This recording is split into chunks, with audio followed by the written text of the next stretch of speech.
Naranasan nyo na bang makipagtalik sa panaginip?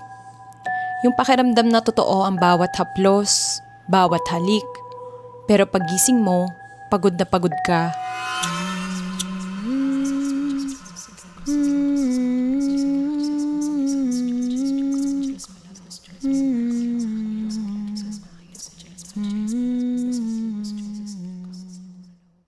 Kung meron kayong mga kwentong gustong i-share, pwede nyo i-post sa aking Facebook group. Ang link ay nasa TikTok bio or nasa description box. We also have a subreddit called Spooky Serie. Also, don't forget to like, subscribe, and tap the notification bell for more updates. Noong 2021 to 2022, nakaranas ako ng tinatawag na incubus. Sabi ng karamihan, mapapanaginipan mo raw ito kapag palagi kang nagbabasa o nanonood ng mga creepy stories.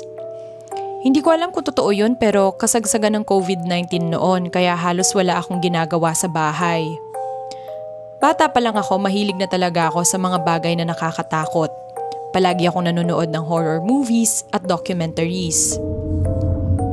Minsan, nagbabasa ako ng mga real-life horror stories na sinishare ng mga tao sa social media. Lalo na noon, hilig kong basahin ang mga tulad ng Manila Encounters. Ginawa ko talagang hobby ang pagbabasa at panonood ng creepy stories. At dahil dito, mas nakakatulog lang ako kapag nakabasa o nakapanood ako ng nakakatakot. Tandang-tanda ko pa yung unang panaginip ko. Nagising raw ako sa panaginip ko na may katalik akong lalaki. Hindi ko makita ang mukha niya. Blurred. Nasa kwarto ko kami, pero ibang ayos sa titsura ng kwarto. Parang totoo ang panaginip kasi paggising ko, basa ang ari ko at masakit rin. Lagi akong mag-isang natutulog at doble ang lock ng pinto kaya imposibleng may makapasok. Paulit-ulit itong nangyayari. Iba-iba ang mga lalaking nasa panaginip ko. May payat, may mataba, maskulado at may sakto lang. Iba-iba rin ang lugar at hindi ko sila kilala at hindi rin pamilyar sa akin ang mga paligid. Hanggang sa natakot na talaga ako. Nagsimula akong magdasal gabi-gabi na dati hindi ko naman ginagawa. Minsan, may hawak akong rosaryo kapag natutulog. Madalas din ako mag-isa sa bahay kapag gabi. At mas nakakatakot pa kasi may 2 abandonadong bahay sa tabi at sa likod namin. Pero mula nung magsimula akong magdasal gabi-gabi, biglang nawala ang mga panaginip na iyon. Akala ko nga tapos na. Ilang buwan ang lumipas, wala na talaga. Pero isang gabi, na naginip ako, iba na, hindi na incubus. Nakahiga ako at napapaligiran ng mga taong hindi ko kilala. May isang lalaki sa tabi ko sumisigaw, "Yes, buntis! Yes, lalaki! Lalaki!" Sabay palakpakan at hiyawan ng mga tao sa paligid. Naiyak ako sa panaginip na iyon. Hindi ko alam kung panaginip ba talaga o ano. Simula noon, hindi na ulit ako binangungot. O akala ko lang. November 2022, na naginip ulit ako. Nasa kama ko ako at nagising ako habang may gumagawa ng mga bagay sa akin. Maskulado siya at siya rin yung huli kong nakasama sa panaginip. January 2023, na naginip ulit ako. Nasa kalsada kami ng isang lalaki na hindi ko kilala, papunta sa isang lumang bahay. Madilim at inalalayan niya akong umakyat ng hagdan. Buntis ako sa panaginip. Malaki ang tiyan ko. Pagdating sa taas, sabi niya, "Dito ka lang mahal, hintayin mo ko kasama ang anak natin. Babalik ako, pangako." Sabay himas sa tiyan ko. Bumaba siya ng hagdan. Tinignan ako mula sa baba, ngumiti bago umalis. Na-experience ko na naman ang incubus and guess what? Hindi lang incubus ang napanaginipan ko. Naranasan ko na rin ang succubus. Kahit babae, ako. February 5, 2024, nangyari ang pinakamatindi. Hindi ko kayo pipilitin na maniwala. Nasa inyo na yon. Akala ko wala na talaga mga bangungot, pero bumalik siya.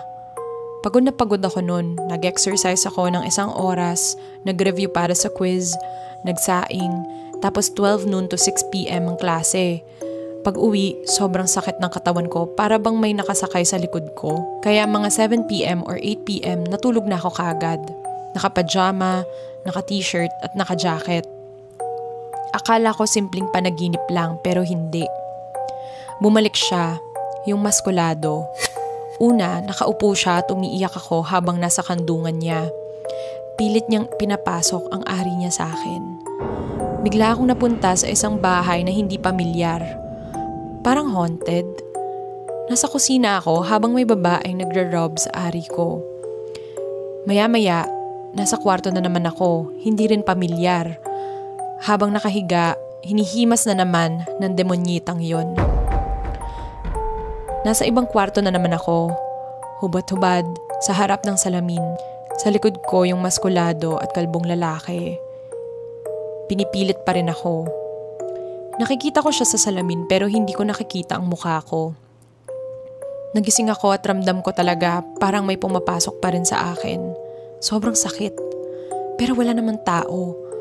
Ako lang mag-isa sa kwarto. Nakatulog ulit ako sa sobrang pagod. Kinabukasan, habang nag-exercise ako, bigla akong dinatnan ng sobrang lakas na period. Samantalang kadalasan kapag may ganitong experiences, delayed ako o sobrang konti lang.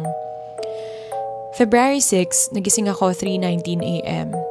Parang may nakatingin sa akin. Pero wala naman. Lagi ito nangyayari pagkatapos ng incubus. Gigising ako ng 3 a.m. at feeling ko may nakasunod kahit ang lalakad lang akong mag-isa. February 7, habang nakahiga at nagsa-cellphone, parang may humahawak sa buhok ko. Akala ko lamok. Hinawi ko pero paulit-ulit. Nainis ako, tumingin sa unan, wala naman. February 8, ganon ulit. Hawak bitiw ang buhok ko.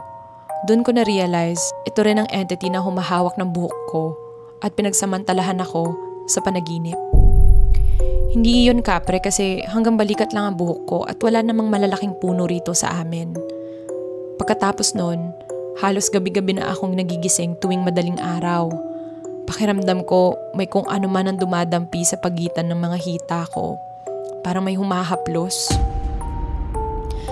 Hindi ko na alam kung ano ang gagawin ko, kaya minsan hindi ko pinapagod ang sarili ko kasi feel ko dahil sa pagod ko, kaya nagkakaroon ng dahilan para mapagsamantalahan ako ng incubus. Salamat sa oras nyo sa pagbabasa ng totoong karanasan ko. At doon na po nagtatapos ang ating kwento. Ang lala naman ng mga nangyayari sa'yo, grabe. Alam mo, sa tingin ko, it's either magpa-bless ka, kasi kung hindi na ume-epek ang pagdadasal at yung pagro-rosaryo, it's better na take action na. Alam mo yun, yung talagang action. Magpatingin ka na sa albularyo or magpa-bless ka sa pari. Or pa-bless mo yung bahay mo or apartment sa pari. Just to be sure. Kasi hindi mo dapat nararanasan to. Bakit ba naman ng mga babae hanggang ba naman sa hindi pa rin tinitigilan? Pati ba naman yung mga demonyo?